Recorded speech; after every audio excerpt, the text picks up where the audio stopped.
सुप्रभात। स्वागत है आपके मेरे चैनल हिंदी ज्ञान मंथन में। आज हम लोग राम नरेश त्रिपाठी द्वारा रचित स्वदेश प्रेम कविता का अध्ययन करेंगे, इसकी व्याख्या को समझेंगे।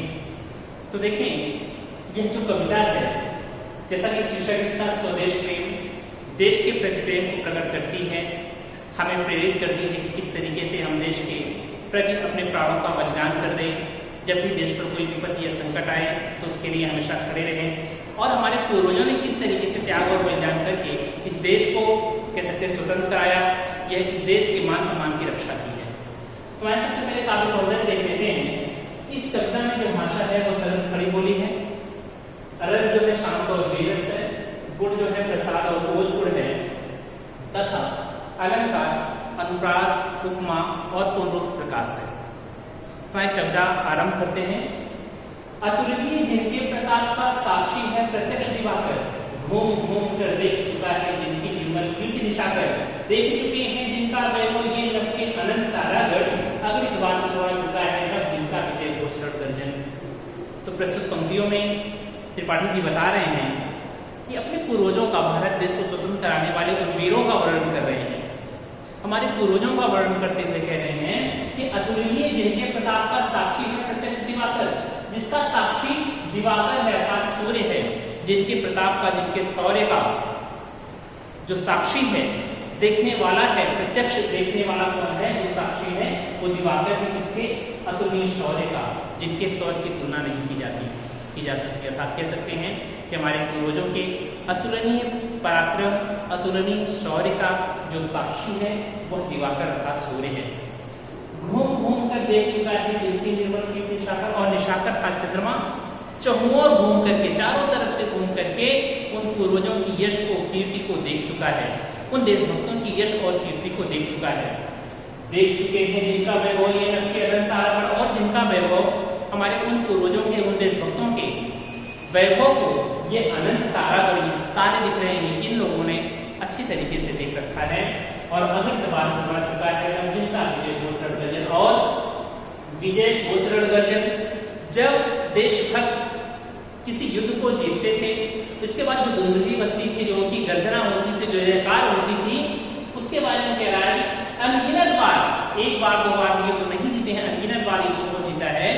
और उसका साक्षी जो है ये नभ है। नभ ने सुना है कि जो घोर गर्जना होती थी वह नभ ने सुनी हुई है। जितनी बार युद्ध जीतते थे उतनी बार जय जयकार की जो घोर गर्जना होती थी उसको नभ सुन चुका है, और एक दो बार नहीं, अनगिनत बार ऐसा हुआ है। तो इस पूरे काव्यांश में कह सकते हैं कि हमारे पूर्वजों के बारे में बताया गया कि हमारे देशभक्तों ने किस तरीके से इस देश को स्वतंत्र कराया, और उनके प्रत्यक्ष जो साक्षी रहे हैं चंद्रमा, सूर्य और कह सकते हैं तारे और आकाशवाणी। आगे हम क्या देखें? शोभित है सर्वोच्च मुकुट से जिनके दिव्य देश का मस्तक, गूंज रही है सकल दिशाएं जिनके जय गीतों से अवदर, जिनकी महिमा है अविरल साक्षी सत्य रूप गिरवर, उतरा करते थे विमानदल जिसके विस्तृत वक्षस्थल पर। तो देखें, जिनकी महिमा का अविरल साक्षी है सत्य रूप गिरवर। यहाँ से देखें इसका कि हमारे देशभक्तों की महिमा का, जिनकी महिमा का अविरल, अविरल का मतलब होता है लगातार, हमारे देशभक्तों की महिमा का जो साक्षी रहा है कौन रहा है? हिमगिरिवर, हिमालय रहा है।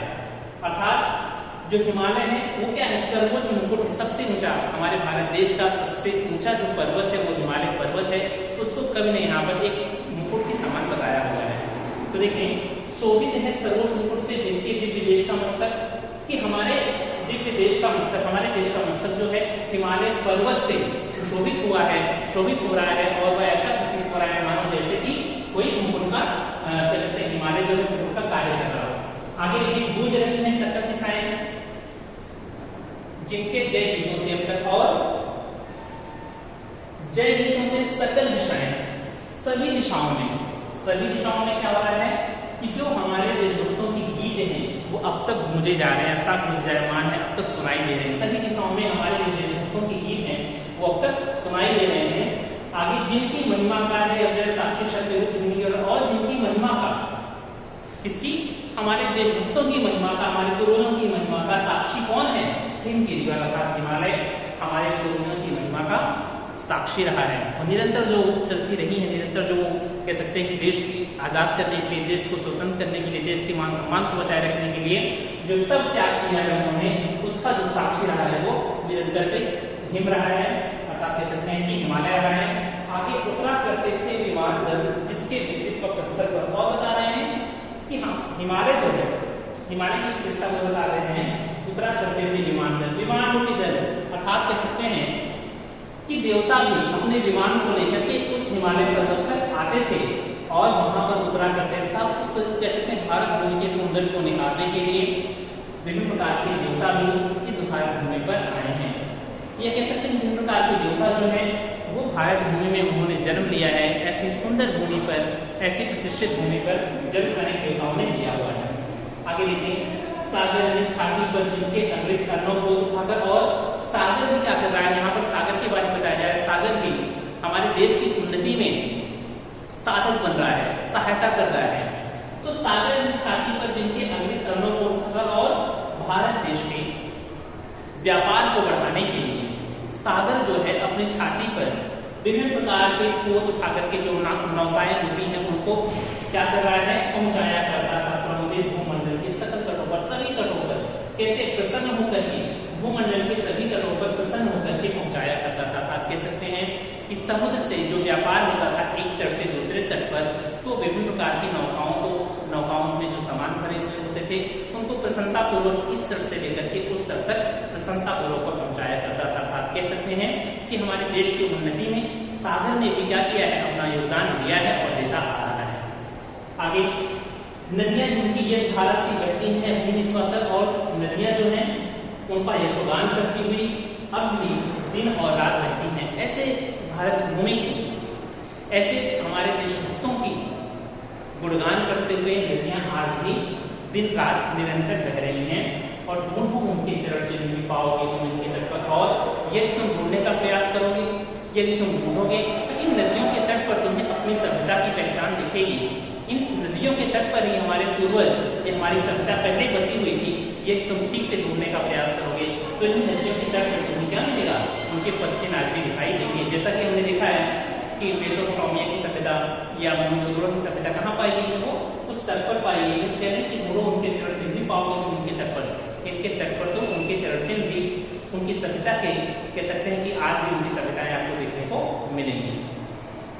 आगे देखिए, विश्वत रेखा का वासी जीता है, खाफ कर रखता है अनुराग लौकिक, वह भी अपनी मातृभूमि पर, ध्रुववासी जो जिनमें तमने जी देता है काम कर, वह भी अपनी मातृभूमि पर कर देता है प्राण निशावर। तो प्रस्तुत पंक्तियों में बताया गया है कि किस तरीके से जो विषुवत रेखा पर रहने वाला व्यक्ति है, जो अत्यधिक गर्मी में रहने वाला व्यक्ति है, कह सकते हैं कि जहाँ पर बहुत ज्यादा गर्मी होती है वहां का व्यक्ति हाँफ करके जी लेता है, अर्थात अपने जीवन को वहां पर सुचारू रूप से वह जी लेता है और रखता है अनुराग लौकिक, वह भी अपनी मातृभूमि पर। लेकिन इतनी गर्मी होने के बावजूद भी वह अपनी मातृभूमि को छोड़ करके जाना नहीं चाहता। उसका अपनी मातृभूमि के प्रति क्या होता है, अनुराग लौकिक, अत्यधिक प्रेम है। अत्यधिक प्रेम के कारण वह जाकर के उस मातृभूमि पर रह लेता है। आगे देखें, ध्रुववासी जो हिम में तप में जी लेता है काम कर, और ध्रुवों पर रहने वाले जहां पर निरंतर ठंड पड़ती रहती है, बर्फ जमी रहती है, ऐसे स्थान पर भी जो व्यक्ति रहता है वह काम कर ठिठुर करके वह अपने जीवन का यापन कर लेता है, वह भी अपनी मातृभूमि पर कर देता है प्राण न्यौछावर। और जब भी कोई संकट आता है तो अपनी मातृभूमि के लिए अपने प्राण का त्याग कर देता है, वह भी छोड़ करके अन्यत्र कहीं जाना नहीं चाहता। जैसे हमने सुना है कि जननी जन्मभूमि स्वर्गादपि, कि जो हमारी मातृभूमि होती है, जहाँ हमारा जन्म हुआ है, वह स्वर्ग से भी बढ़कर होता है। तो बेशक वहां पर चाहे बहुत अधिक गर्मी पड़े, चाहे बहुत अधिक ठंडी पड़े, लेकिन व्यक्ति अपनी मातृभूमि से अनन्य प्रेम होता है। आगे देखिए कि तुम तो हे प्रिय बंधु स्वदेशी, सुखद सकल विभोगों की आकर, धरा शिरोमणि मातृभूमि में धन्य हुए जीवन पाकर। अब भारत देश के बारे में बता रहे हैं और भारत देश के लोगों को संबोधित करते हुए कह रहे हैं कि तुम तो हे प्रिय बंधु, है प्रिय बंधुओं, ऐ मेरे भ्राता, ऐ बंधुओं, ऐ देशवासियों, ऐ भारत के रहने वालों, तुम्हें तो स्वर्ग से सुखद धरती मिली है। तुम्हारा तो जन्म जहाँ पे हुआ है वहां पर विभिन्न प्रकार की ऋतुएं हैं, ना ज्यादा गर्मी है ना ज्यादा सर्दी है, ये कह सकते हैं खट ऋतुएं हैं। यहाँ तो सिर्फ गर्मी पड़ती है, सर्दी पड़ती है, परंतु कह रहे हैं कि इस जन्म पर बहुत अधिक जो भारत भूमि है वहां पर विभिन्न प्रकार के मौसम हैं, उनके बारे में बता रहे हैं कि वह भी अपनी माटी उर्वर कर देता है। प्राण तुम तो हे प्रेमधु स्वरसी सुखद सकल में जो विभुओं की आप है धरा शिरोमणि मातृभूमि में। और क्या है, धराओं की शिरोमणि मातृभूमि है। कैसी, भारत भूमि जो है पूरी धरती पर सबसे ऊंचा स्थान रखती है और तुम ऐसी धरती पर जन्म पाकर के तुम धन्य हो गए हो। तुम जिसका जल अन्न ग्रहण कर बड़े हुए हो, जिसकी रज लेकर तक रहते कैसे तस दोगे, उसको हे वीरों के वंशज। कह रहे हैं कि जिसका तुमने अन्न और जल ग्रहण किया है, धरती से उत्पन्न होने वाले अन्न को तुमने ग्रहण किया है, उस जल को पिया हुआ है, और जो बड़े हुए हो उस धरती में लोट करके तुम बड़े हुए हो, तब रहते कैसे तसोगे। जब तक तुम्हारे शरीर में जान है, जब तक तुम जीवित हो, तब तक तुम इस धरती को कैसे कर सकते हो। ऐ वीरों के वंशज, तुम इस धरती को कैसे छोड़ सकते हो। अर्थात जब भी कोई कष्ट आएगा तो तुम्हें इस धरती का, कह सकते हैं कि इस धरती को बचाना पड़ेगा, इस मातृभूमि की रक्षा करनी पड़ेगी। देखिए, और लिखना संभव नहीं हो पाया है, इसलिए हम किताब से थोड़ा सा पढ़ लेते हैं। दो काव्यांश और रह गए हैं, दोनों इंपॉर्टेंट हैं। देखिए, कह रहे हैं कि जब तक साथ एक भी दम हो, अवशिष्ट एक भी क्षण, जब तक तुम्हारे पास एक भी सांस हो, दम का अर्थ यहाँ पे सांस है, जब तक तुम्हारे शरीर में एक भी सांस हो और अवशिष्ट एक भी धड़कन, जब तक तुम्हारे पास एक भी धड़कन बची हुई हो, क्या करना है, रखो आत्मगौरव से ऊंची पल की ऊंचा सिर ऊंचा मन। तो तुम्हें आत्मसम्मान के साथ अपनी पलकों को, अर्थात किसी के सामने झुकना नहीं है, अपनी आत्मगौरव रखना है, आत्मसम्मान रखना है और अपने सिर को हमेशा ऊंचा रखना है। एक बूंद भी रक्त शेष हो, जब तक मन में ये चिंतन ऐसे शत्रुओं पर विजय प्राप्त करने वाले, जब तक तुम्हारे शरीर में एक बूंद भी रक्त शेष हो, दीन वचन मुख से ना उचारो, मानो नहीं तुम मृत्यु का भी है। तो तुम अपने मुख से दीन वचन मत उतारो, या कह सकते हैं कि किसी के सामने गिड़गिड़ाओ मत, दीन वचन मुख से ना उचारो, मानो नहीं मृत्यु का भय। और तुम्हें मृत्यु का भय बिल्कुल मानना नहीं है, अर्थात मृत्यु से डरना नहीं है, और अपने शत्रु के सामने क्या करना है, कभी भी अपने जान की, अपने कह सकते हैं कि जीवन की भीख नहीं मांगनी है, तुम्हें दीन वचन नहीं उचारना है। आगे कह रहे हैं, निर्भय स्वागत करो मृत्यु का, मृत्यु एक विश्राम स्थल है, जीव जहां से फिर चलता धारण कर जीवन संबल। मृत्यु एक सरिता है जिसमें श्रम से कातर जीवन आकर फिर नूतन धारण करता है, काया रूपी वस्त्र पाकर। कल फिर बता रहे हैं कि तुम मृत्यु से मत डरो, क्योंकि मृत्यु जो है एक विश्राम स्थल है, अर्थात मृत्यु होनी निश्चित है।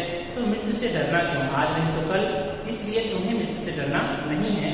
कह रहे निर्भय स्वागत करो मृत्यु का, बिना भय के, बिना डर के स्वागत करो उस मृत्यु का, क्योंकि मृत्यु क्या है, एक विश्राम स्थल है। मृत्यु क्या है, हमारा एक विश्राम स्थल है, वहीं पर अंतिम सफर हमारा होगा, इसलिए मृत्यु तो निश्चित है, इसलिए डरो मत उससे।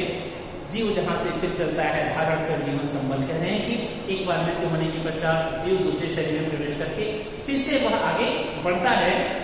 मृत्यु एक सरिता है जिसमें श्रम से कातर जीवन आकर। कह रहे हैं कि मृत्यु क्या है, एक सरिता के समान, एक नदी के समान है, जिसमें श्रम से कातर जीवन आकर अत्यधिक थक जाने के बाद जीव जो होता है वह मृत्यु रूपी सरिता में जाकर के नहाता है, अर्थात मृत्यु को प्राप्त हो जाता है और फिर नूतन धारण करता है, फिर से नया तन धारण करता है, फिर से नवीन तन धारण करके क्या करता है, काया रूपी वस्त्र भाकर, अपने शरीर रूपी वस्त्र को बहा करके, अर्थात शरीर रूपी वस्त्र को बहा करके नया शरीर फिर से धारण करता है।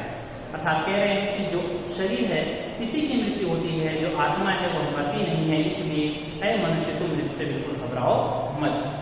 आगे देखें, सच्चा प्रेम वही है जिसकी तृप्ति आत्मबल पर हो निर्भर, त्याग बिना निष्प्राण प्रेम है, करो प्रेम पर प्राण निशावर। देश प्रेम वह पुण्य क्षेत्र है, अमर असीम त्याग से विकसित, आत्मा के विकास में जिससे मनुष्यता होती है विकसित। तो देखें, सच्चा प्रेम वही है जिसकी तृप्ति आत्मबल पर हो निर्भर। कह रहे हैं कि सच्चा प्रेम वह है कि जिसकी तृप्ति आत्मबल पर हो, जिसमें कह सकते हैं कि अपना त्याग हो। प्रेम में जब तक त्याग नहीं होगा तब तक वो प्रेम सफल नहीं हो सकता। कोई भी प्रेम हो तो त्याग आपको करना पड़ेगा। तो यहाँ पर कभी उन देशभक्तों के लिए कह रहे हैं, देशभक्तों का उदाहरण देते हुए कह रहे हैं कि त्याग बिना निष्प्राण प्रेम है। प्रेम जो है वो बिना त्याग के निष्प्राण हो जाता है। जैसे हमारे कह सकते हैं कि जो फौजी जवान है वो अपना घर परिवार छोड़ करके चले जाते हैं देश की रक्षा करने के लिए, बॉर्डर पे टिके रहते हैं, डटे रहते हैं वहाँ पर। तो कह रहे हैं कि कहीं ना कहीं वो त्याग करके आ रहे हैं और अन्य महापुरुषों ने भी त्याग किया है, इसलिए तुम्हें भी त्याग करना चाहिए। कि त्याग बिना निष्प्राण प्रेम है, प्रेम का कोई अर्थ नहीं है, ये उसमें त्याग नहीं है। और जिसकी तृप्ति जो है आत्मबल पर होती है, जिसका कह सकते हैं प्रेम तभी पूरा होता है जब हम त्याग करते हैं। और देश प्रेम व त्याग बिना निष्प्राण प्रेम है, करो प्रेम पर प्राण निछावर। और त्याग के बिना वह प्रेम जो होता है निष्प्राण होता है, इसलिए हमें क्या करना है कि देश प्रेम पर अपने प्राण को निछावर कर देना है, प्रेम पर अपने प्राण को भी निछावर कर देना है। कोई ऐसी स्थिति बन जाती है तो क्या करना है, अपने प्राणों की बाजी लगा देनी है। आगे कह रहे हैं देश प्रेम वह पुण्य क्षेत्र है, अमर असीम त्याग से। और देश प्रेम तो वह पुण्य क्षेत्र है, सभी प्रेमों में जितने प्रकार के प्रेम है सबसे उचित जो है देश प्रेम है। तो क्या करना है, देश प्रेम वह पुण्य क्षेत्र है, अमर असीम त्याग से विकसित, जो कि त्याग से ही सुशोभित होता है। जो देश प्रेम है वह असीमित होता है और वह त्याग से ही सुशोभित होता है, इसलिए त्याग देना आवश्यक है। और आत्मा के विकास में जिससे मनुष्यता होती है विकसित। और देश प्रेम से जब हम त्याग करेंगे देश के प्रेम में तो क्या होता है, आत्मा का विकास होता है। और आत्मा के विकास से मनुष्यता का विकास होता है, मनुष्यता विकसित होती है। अर्थात कहीं ना कहीं प्रेम के महत्व को समझाया गया है और प्रेम में त्याग के महत्व को समझाया गया है कि हमें क्या कह सकते हैं कि त्यागी रहना आवश्यक है प्रेम में। ठीक है, तो आशा करता हूँ ये आपको कविता समझ में आई होगी, इसका समझ में आया होगा। धन्यवाद।